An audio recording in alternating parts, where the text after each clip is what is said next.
Assalamualaikum warahmatullahi wabarakatuh. Salam sejahtera untuk kita semua. Kali ini saya, Iwan Awaludin, akan menyampaikan materi pengantar literasi digital.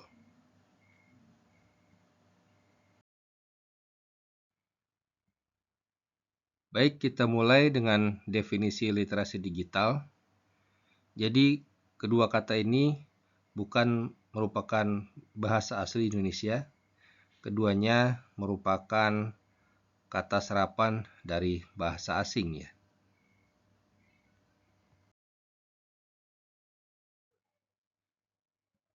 Kita mulai dari kata literasi ya. Jadi apa itu literasi? Literasi merupakan serapan dari bahasa Latin litera ya, yang artinya simbol atau huruf.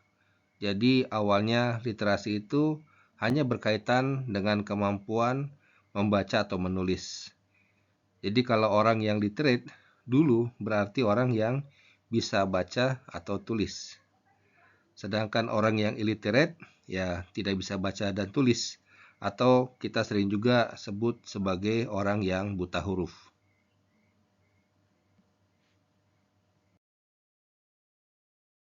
Simbol atau huruf yang kita baca atau tulis itu hanya salah satu bentuk media komunikasi ya. Jadi ada bentuk media komunikasi yang lain seperti misalnya memakai gambar atau suara ya. Tapi kadang-kadang kita itu terpaku pada kemampuan untuk membaca dan menulis saja. Tapi belum menjamin kemampuan tersebut terhadap kemampuan untuk memahami informasi yang dikandung dalam media komunikasi. Contoh paling sederhana mungkin ketika saya ya bisa membaca Al-Quran atau menulis huruf Arab, tetapi sering sekali saya tidak mengerti informasi yang dikandung di dalamnya. Jadi mungkin sekedar baca atau menulis saja, tapi informasinya tidak lengkap sampai kepada saya sebagai penerima informasi. Jadi kalau kita lihat ya, informasi itu sebenarnya dikirimkan oleh pengirim, lalu dikirimkannya dalam bentuk media informasinya, media komunikasinya melalui media penyalurannya ya. Ada yang bentuknya seperti udara ya, misalnya kalau suara kita menyampaikannya dalam bentuk udara, menggetarkan udara. Sedangkan kalau simbol, huruf atau gambar kita sampaikan dalam bentuk dalam bentuk ya sesuatu yang bisa dilihat ya. Jadi ada yang didengar dan dilihat. Intinya melalui panca indera kita. Nah itu inti paling utama adalah menyampaikan informasi ya, supaya bisa dimengerti oleh penerimanya. Informasi yang ada di pengirim bisa dimengerti oleh si penerima. Oke, jadi sebenarnya inti dari komunikasi adalah kita mencoba agar si penerima itu memahami informasi yang coba disampaikan oleh sumbernya. Apapun media yang digunakan ya. Cuma memang media seperti suara, tulisan itu kalau tidak disimpan secara elektrik atau secara digital, dia memang kurang baik secara jarak maupun waktunya ya. Misalnya kalau kita bicara atau berteriak, jarak orang yang bisa mendengar suara kita itu mungkin sampai puluhan atau ratusan meter saja. Lewat dari itu orang tidak bisa tidak bisa mendengar lagi. Dan juga waktu yang diperlukan untuk memahaminya ya pada saat kita bicara ya, tidak bisa misalnya diulang lagi. Begitu juga sama dengan tulisan ya. Banyak sekali rekaman tulisan yang dalam bentuk cetak atau bentuk dinding, tulisan di dinding, gambar di dinding, itu hilang ya ditelan zaman ya. Karena itu memang ya perlu teknologi seperti teknologi digital ya, agar jangkauan dan juga waktu penyimpanannya jauh lebih lama. Kita masuk kepada kata kedua, yaitu digital. Apa itu digital? Secara sederhana, digital itu adalah menggunakan angka sebagai representasi informasi ya. Jadi kita ubah eh, informasi yang tadinya berupa tulisan, berupa gambar, berupa suara menjadi angka-angka yang disimpan dalam teknologi digital yang biasanya dalam angka biner ya. Jadi biner itu merupakan angka 1 dan 0. Bisa true and false atau high and low. Ini ya umum ya, karena kalau memakai teknologi komputer, mau nggak mau kita menggunakan uh, sistem angka atau sistem bilangan biner. Jadi biner ini ada di dalam sistem komputer, yaitu kita melalui teknologi yang mengubah sinyal dari analog ke digital, kemudian nanti sinyal analog digital itu kita ubah lagi ke dalam output yang analog lagi ya, bisa berupa angka, gambar, teks, suara ataupun video. Jadi kalau kita lihat memang literasi digital ya itu menjadi definisi baru literasi ya, karena sejak komputer is affordable untuk orang umum. Jadi dulunya sebelum tahun 1980 komputer itu ya hanya bisa dimiliki oleh perusahaan-perusahaan besar ya, karena harganya mahal, tidak terjangkau oleh kalangan umum. Tetapi sejak adanya komputer Apple dan juga IBM PC ya tahun 80-an, maka banyak orang yang sudah bisa membeli komputer, sehingga dirasakan perlu kemampuan untuk menggunakan komputer dan juga aplikasi-aplikasinya ya. Misalnya ya zaman dulu orang-orang yang sudah bisa menggunakan word processor seperti WordStar atau MS Word, dan juga spreadsheet seperti Lotus 123 dan juga Microsoft Excel, itu sudah dianggap sebagai literate secara digital ya. Jadi bisa menggunakan teknologi digital. Lalu tahun 90-an internet mulai berkembang, di mana ditemukannya World Wide Web atau WWW ya. Jadi sejak saat itu juga literasi digital berubah lagi ya. Jadi bukan sekedar hanya menggunakan komputer, juga terampil menggunakan internet ya, baik untuk mencari, searching, menavigasi, menggunakan email ya. Itu sesuatu yang harusnya sudah bisa dikuasai ya. Tetapi di Indonesia sendiri mungkin tidak terlalu cepat ya. Karena saya sendiri dulu awal kuliah itu tahun 94, itu baru pertama kalinya saya pegang komputer dengan serius ya. Dan tahun itu juga kami mengenal internet ya di kampus. Tahun 94 dibawa oleh dosen-dosen yang baru pulang ya dari sekolah dari luar negeri, dan diterapkan di kampus, tapi belum melalui kampus, tapi melalui himpunan-himpunan jurusan ya. Jadi kenal internet itu bukan dari jurusan tapi dari himpunan ya. Selanjutnya tahun 2000-an itu mulai berkembang media sosial ya. Dulu awalnya ada Multiply, ada Friendster. Kemudian tahun 2009-an ya, dekat-dekat itu ya, mulai ada Facebook ya. Dan sekarang banyak alternatif lain ya, media sosial selain Facebook. Ada Instagram, ada TikTok dan lain-lain.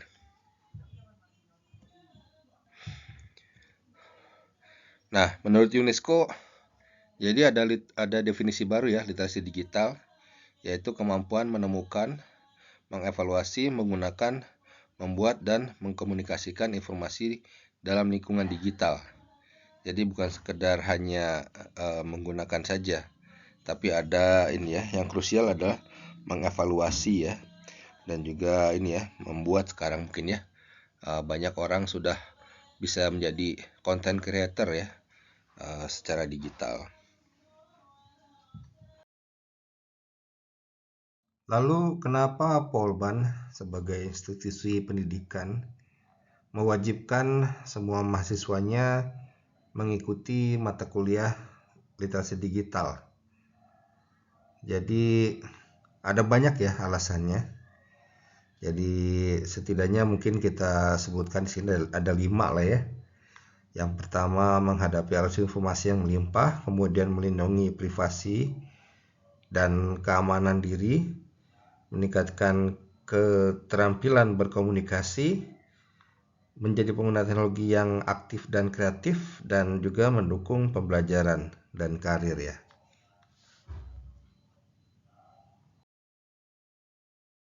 Lihat dari sisi menghadapi arus informasi yang melimpah ya.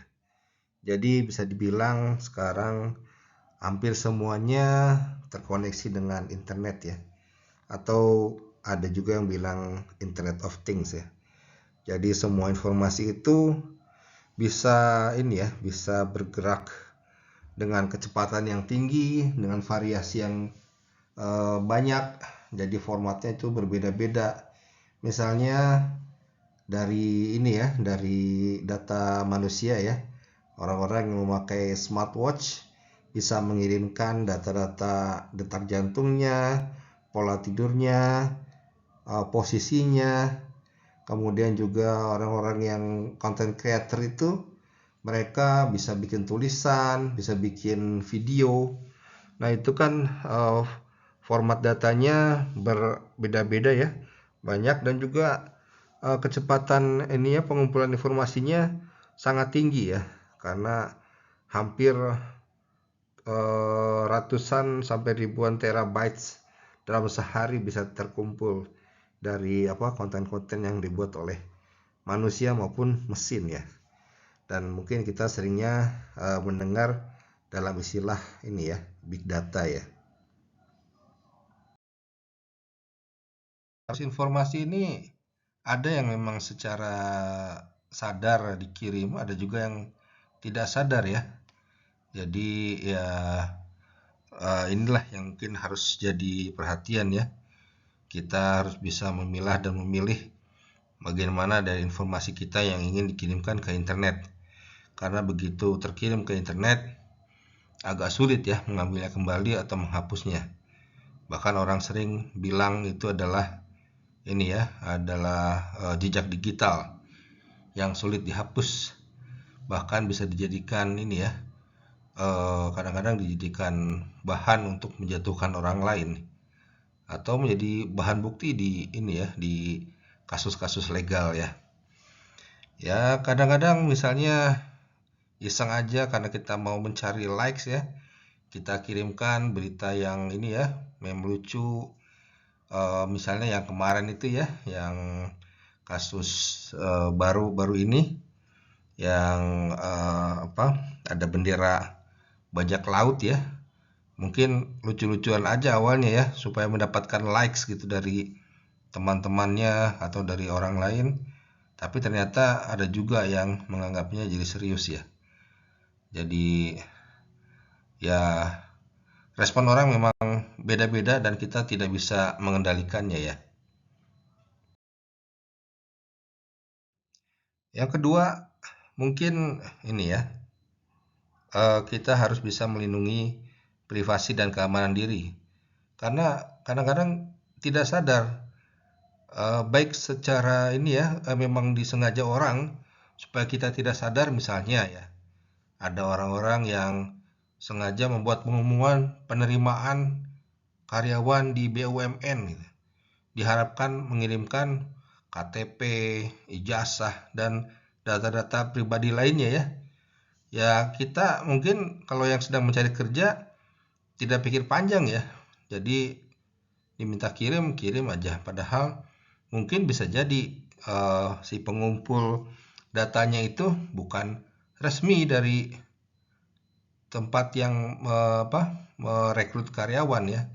Jadi ada orang-orang yang seolah-olah sebagai ini ya, sebagai perekrut dari perusahaan tertentu, mereka memang niatnya mengumpulkan data ya, mengumpulkan data ya seperti NIK, ijazah dan lain-lain ya. Itu perlu kita waspada ya, agar data kita sebisa mungkin terjaga ya. Meskipun kadang-kadang bukan oleh kita ya tereksposnya. Kadang-kadang misalnya gara-gara kita terdaftar di e-commerce atau terdaftar di bank atau terdaftar di Disduk Capil, tiba-tiba ada data-data kita yang diretas ya, kemudian dijual di muka umum ya, di pasar gelap data.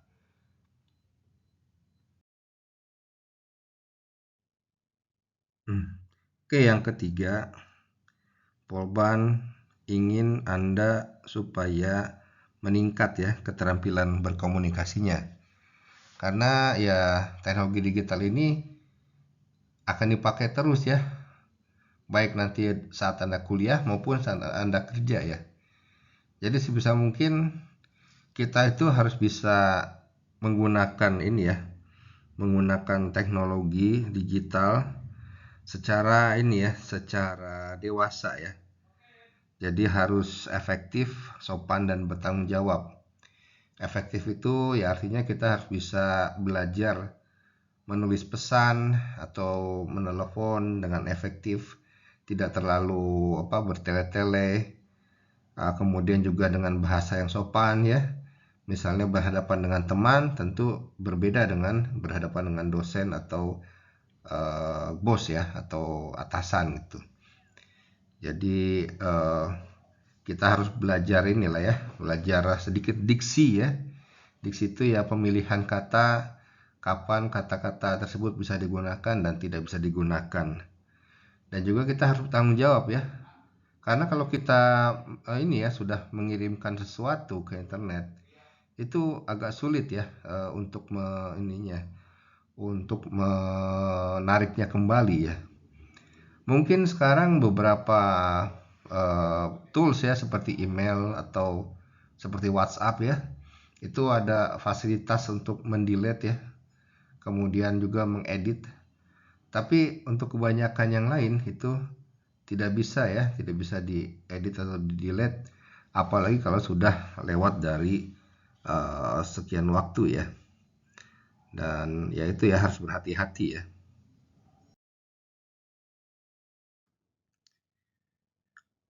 Tujuan keempat dari diwajibkannya mata kuliah literasi digital adalah agar kita semua bisa menjadi pengguna teknologi yang aktif dan kreatif. Artinya ya memang kita menggunakan teknologi ini untuk keperluan kita ya. Kita menciptakan konten-konten baik berupa tugas-tugas, nanti mungkin tugas akhir, kuis-kuis, dan juga mungkin konten seperti ini ya, seperti video-video, presentasi dan lain-lain ya secara aktif. Dan juga ya ini ya, kita bisa menggunakan teknologi-teknologi yang ada supaya kreativitas kita juga terasah. Jadi memang teknologi itu hanya tools saja ya. Tetap kita sebagai penggunanya harus aktif menggunakan supaya ya kita bisa bekerja secara efektif dan kreatif, karena memang sebenarnya keahlian itu membutuhkan jam terbang ya. Jadi tidak ada yang misalnya muncul teknologi AI untuk membuat video. Tidak mungkin Anda bisa membuat video yang bagus pertama kali Anda menggunakan tools itu, ya pasti biasa-biasa aja. Tapi dengan seiring dengan waktu ya, Anda mencoba lagi, ya semakin lama seharusnya Anda semakin hebat ya, semakin bagus hasilnya.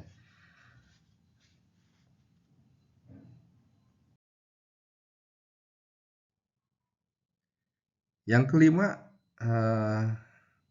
teknologi digital itu harusnya dapat digunakan untuk mendukung pembelajaran dan karir ya. Apalagi dengan adanya AI sekarang ya yang baru-baru, proses belajar itu tidak lagi jadi sulit ya. Jadi misalnya ya, kalau dulu saya sewaktu kuliah, kalau ingin membaca atau mempelajari suatu topik itu, saya harus pergi ke perpustakaan, terus mencari judul yang kira-kira sesuai, kemudian mencari bukunya, kalau ada ya, kalau tidak dipinjam ya. Jadi kalau ada, kita baca, belum tentu kita bisa dapatkan dari satu buku ya. Jadi mungkin untuk belajar satu topik saja ada 2-3 buku yang harus saya baca ya.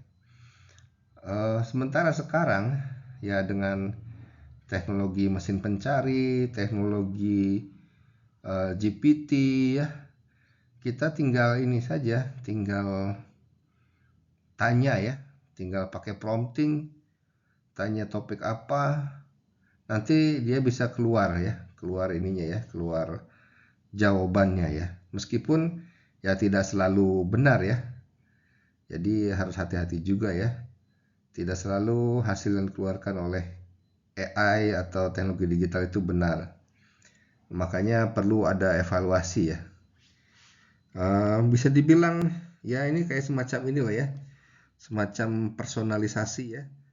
Personalisasi sesuai dengan gaya belajar ya. Jadi ada yang gaya belajarnya misalnya ada auditorial ya. Nah, kita bisa belajar memakai misalnya pakai notebook LM ya.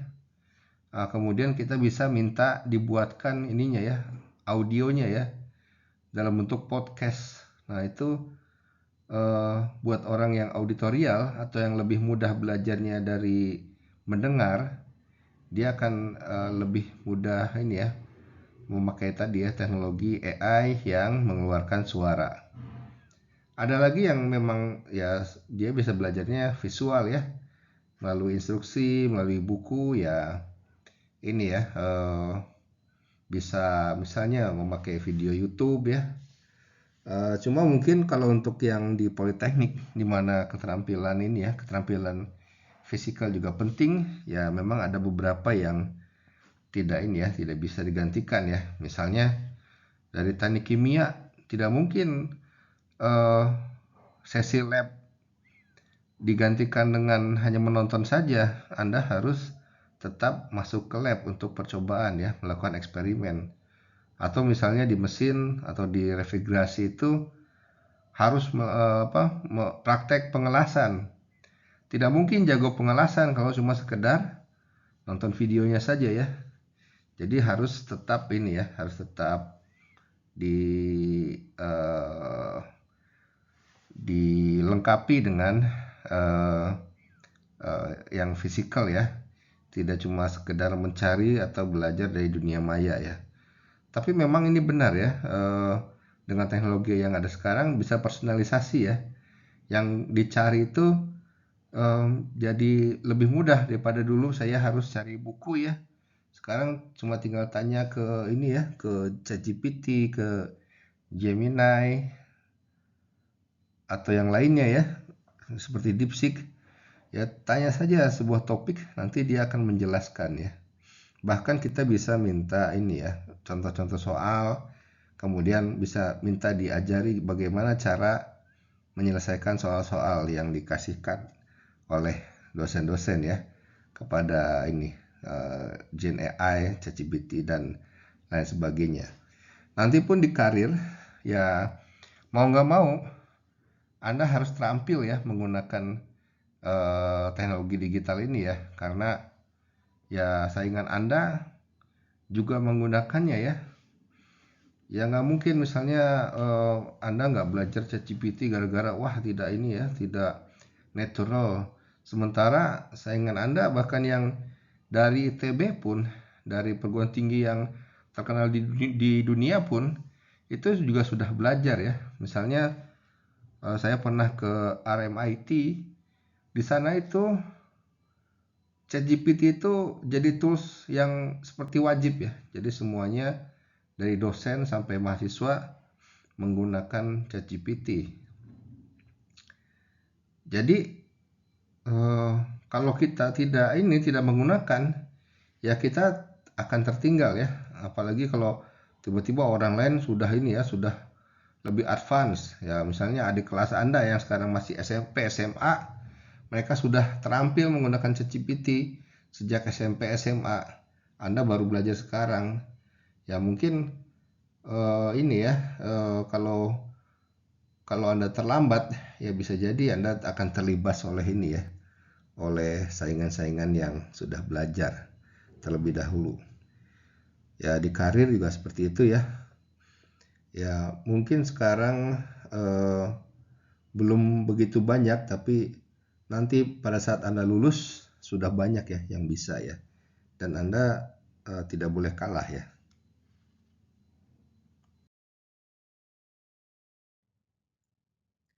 Yang selanjutnya adalah berpartisipasi dalam masyarakat digital ya. Ini sering kita lihat contohnya ya. Misalnya kasus-kasus hukum ya, yang orang bilang, wah kalau belum viral, belum akan diproses gitu ya. Jadi kadang-kadang orang sengaja cari viral ya, supaya diproses. Jadi kadang-kadang yang tidak ya ada juga ya yang misalnya sudah nyerah dengan penegak hukum, akhirnya minta bantuan netizen ya untuk memviralkannya supaya mendapatkan perhatian dari penegak hukum ya. Ya selain itu juga ya dalam hal penyebaran informasi ya kita itu harus berperan aktif menyebarkan informasi-informasi yang benar ya, yang bukan hoax ya. Jadi kalau ada hoax, kita harus bisa menjelaskan juga kepada penyebarnya bahwa itu adalah sesuatu yang tidak benar. Karena memang ya konsekuensinya kadang-kadang bisa bisa fatal ya. Kalau misalnya tersandung UU ITE ya, menyebarkan sesuatu yang salah itu berpotensi mendapatkan hukuman yang cukup berat ya. Ya sebaiknya ya semua orang belajar ya bagaimana bisa secara aktif dan bijak ya dalam diskusi itu, tidak emosi dalam mendapatkan informasi itu, tidak langsung terima begitu saja, misalnya hanya karena gara-gara sesuai dengan keinginan kita langsung kita kita sebar. Padahal kita harus ada proses evaluasi dulu ya, ada cek dan dicek sebelum kita mengambil keputusan dengan informasi yang kita dapat ya, entah mau disebar lagi atau mau dijadikan argumen dalam diskusi. Nah itu harus harus bijak ya. Bahkan termasuk yang tadi ya, untuk mencari viral supaya mendapatkan perhatian hukum, itu juga harus bijak ya. Karena kalau misalnya kalau misalnya tidak bijak, wah itu kadang-kadang hukuman dari netizen itu malah lebih parah lagi ya daripada hukuman yang sebenarnya ya.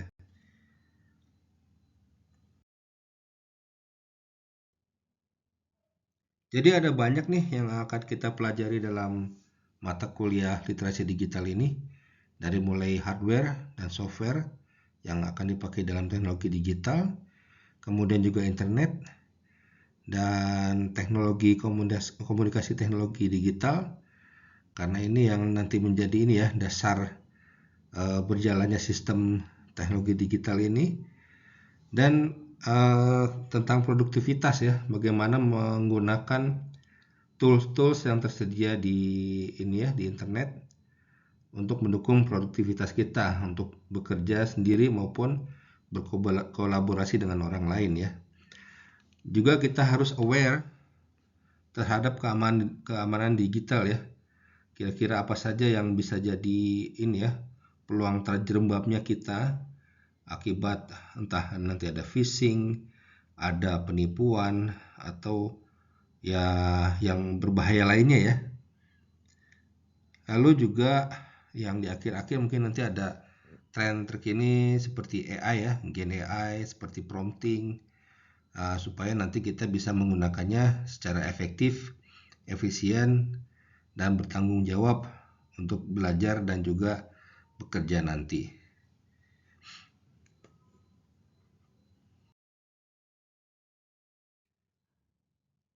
Oke, sebagai pelengkap dari ini ya, dari materi yang kita pelajari kali ini ada video yang mungkin nanti bisa Anda tonton secara mandiri ya, yang judulnya The Rise of the Machine, Why Automation is Different This Time.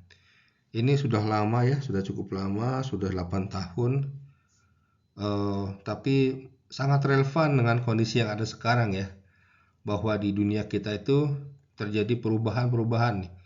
Jadi yang konsisten itu adalah perubahan ya. Kita akan menghadapi banyak perubahan, yang tadinya ada jadi tiada, yang tadinya tiada jadi ada. Dan mungkin nanti akan akan relevan sekali ketika Anda lulus dari Polban ya, di mana Anda harus menghadapi dunia ya. Salah satunya misalnya mencari kerja ya. Bagaimana nanti kita akan berkompetisi bukan cuma dengan manusia ya, tapi dengan teknologi. Dan mungkin ini juga menjadi salah satu bagian dari ini ya, dari materi yang nanti akan diujikan, supaya Anda bisa lanjut ke materi selanjutnya.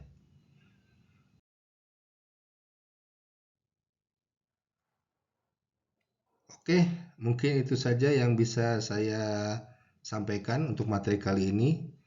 Jadi perubahan adalah sesuatu yang pasti, jadi kita harus bersiap ya. Salah satunya dengan serius dalam literasi digital, supaya kita akan tetap terus bisa bersaing dan juga mandiri ya nanti pada saat kita bekerja. Terima kasih atas perhatiannya. Wassalamualaikum warahmatullahi wabarakatuh.